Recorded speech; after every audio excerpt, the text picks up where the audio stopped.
Hello, আসসালামু আলাইকুম viewers. আশা করি সকলেই ভালো আছেন। আমরা সাধারণত যারা প্রোগ্রাম করে থাকি বা বিভিন্ন ধরনের প্রোগ্রাম লিখে থাকি বা কোডিং লিখে থাকি, তারা আমরা একটি সফটওয়্যার ব্যবহার করি সেই প্রোগ্রাম এবং কোডগুলো লেখার জন্য। অথবা আমরা যারা ওয়েবসাইট ডেভেলপমেন্ট বা ওয়েবসাইট ক্রিয়েট করে থাকি, তারা কিন্তু একটি সফটওয়্যার ব্যবহার করি। একটি বা এটির আরও অনেক ধরনের সফটওয়্যার রয়েছে। সাধারণত ভিএস ভিএস রয়েছে, ভিএস কোড বা ভার্চুয়াল স্টুডিও রয়েছে। আহ, তারপর নোটপ্যাড প্লাস প্লাস রয়েছে। তো আমরা আজকে আপনাদের দেখাবো নোটপ্যাড প্লাস প্লাস কিভাবে ইনস্টল করতে হবে এবং ব্যবহার করতে হবে। তো চলুন মূল ভিডিওতে চলে যাই।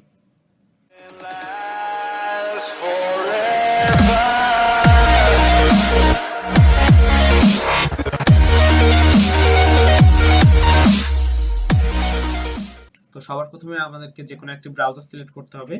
তার জন্য আমরা চলে যাব ফায়ারফক্সে।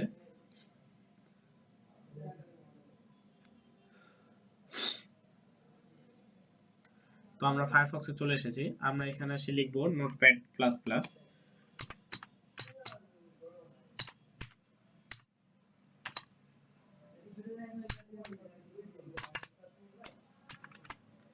তো আমরা নোটপ্যাড প্লাস প্লাস লিখলাম। তো আমার নিচে আগে থেকে সার্চ করা ছিল, তো এইটি চলে এসেছে। আমরা এখান থেকে আরেকবার দিব। তো আপনারা দেখতে পাচ্ছেন এখানে কিন্তু ডাউনলোডস নোটপ্যাড প্লাস প্লাস আপনার প্রথম যে সফটওয়্যারটি রয়েছে, আপনারা এটাতে চলে আসবেন। তো আপনারা এটাতে চলে যাবেন।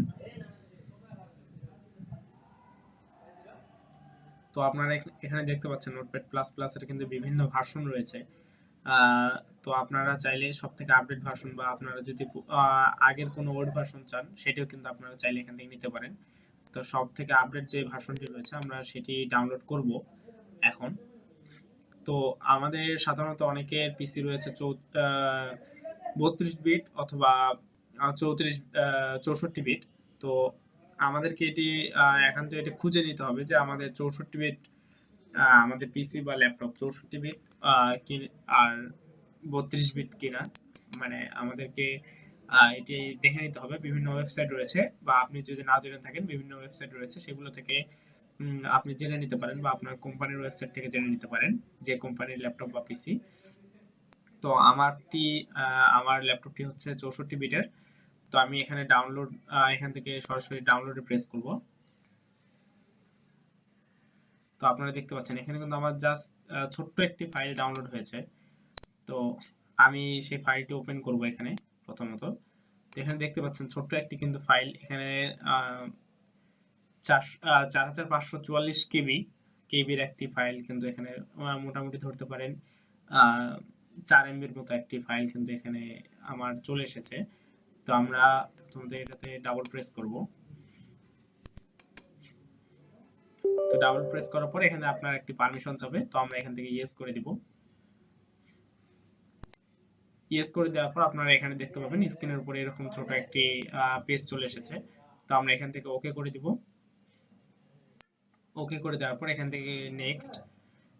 তারপর এখান থেকে আপনারা চাইলে এখানে টার্মস এন্ড কন্ডিশন দেওয়া আছে আর হচ্ছে লাইসেন্স এগ্রিমেন্ট দেওয়া আছে। তো আপনি চাইলে এটি পড়ে নিতে পারেন। তারপর এখান থেকে আমরা আই এগ্রি করে দিব। দেওয়ার পর আপনি আপনার প্রোগ্রামগুলো কোথায় করতে চাচ্ছেন বা আপনার কোন ড্রাইভের মধ্যে আপনি এটি ইনস্টল করতে চাচ্ছেন, তো সেটি এখান থেকে সিলেক্ট করতে হবে। তো আমার যা রয়েছে আমি তাই দিচ্ছি, দিয়ে এখান থেকে নেক্সট করে দিচ্ছি। নেক্সট করে দেওয়ার পর আমি এখান থেকে কোনো ডিফল্ট লোকেশন বা কিছু দিচ্ছি না, যা আছে তাই থাক। তারপর আবার নেক্সট।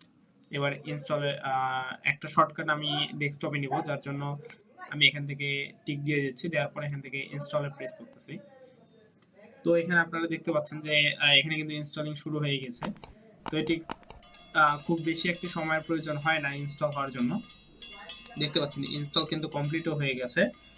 তো আমরা এখান থেকে ফিনিশ করে দিব। আমরা ফিনিশ করে দিয়েছি। আপনারা দেখতে পাচ্ছেন স্ক্রিনের উপর কিন্তু নোটপ্যাড প্লাস প্লাস নামে একটি কিন্তু সফটওয়্যার কিন্তু আমাদের অটোমেটিক ওপেন হয়ে গিয়েছে। এটি হচ্ছে নোটপ্যাড প্লাস প্লাস এর যে সফটওয়্যার, এটি কিন্তু আমার আগে থেকে ইনস্টল করা ছিল। আমি আনইনস্টল করে আপনাদের জন্য আবার নতুন করে ইনস্টল করলাম। তো এগুলো আমার আগের একটি কোড করা ছিল।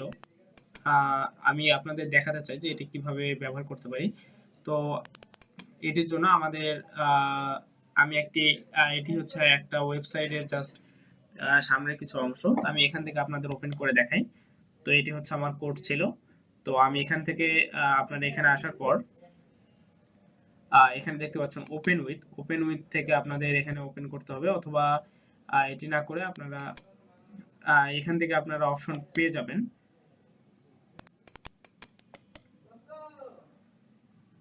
দুঃখিত, এটি হয়তো আরেকবার এটির ওপেন করা রয়েছে যার জন্য এখান থেকে আসতেছে না। তো এই যে এখানে যেটি রয়েছে এগুলো কিন্তু আমার ওই আমি যে দুটি ওপেন করতে চাচ্ছিলাম ওই দুটি হচ্ছে এটি। তো এগুলোই হচ্ছে আমার ওই ওয়েবসাইটের।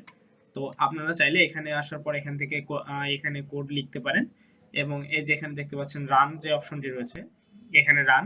তো রানে প্রেস করার পর এখানে দেখতে পাবেন লঞ্চ ইন ফায়ারফক্স, বা আপনার পিসিতে যেসব ব্রাউজার রয়েছে, যেমন ক্রোম বা সাফারি বা উইকিপিডিয়া সার্চ আদার্স যেগুলো রয়েছে সেগুলোতে আপনি এটি লঞ্চ করতে পারেন। তো আমি ফায়ারফক্সে এখানে লঞ্চ করবো এটি, দেখি কি আসে। তো দেখতে পাচ্ছেন এখানে কিন্তু আমার কিন্তু কোডগুলোই চলে এসেছে। এখানে কিন্তু আমার ফায়ারফক্সে আমি সার্চ দেওয়ার সাথে এখানে কোডে চলে এসেছে। তো আমার মূলত কিন্তু আমার যে এই ওয়েবসাইটটি কিন্তু আমার এটি সম্পূর্ণ লেখা কমপ্লিট হয়নি, যার জন্য ওইটি চলে এসেছে। তো দর্শক, আজকের ভিডিওটি এতটুকুই। আপনাদের যদি এই ভিডিওটি ভালো লেগে থাকে অবশ্যই আমাদের চ্যানেলটি সাবস্ক্রাইব করবেন এবং আমাদের বেল আইকনটি বাজিয়ে দিয়ে রাখবেন পরবর্তী সকল ভিডিও দ্রুত পেয়ে পাওয়ার জন্য।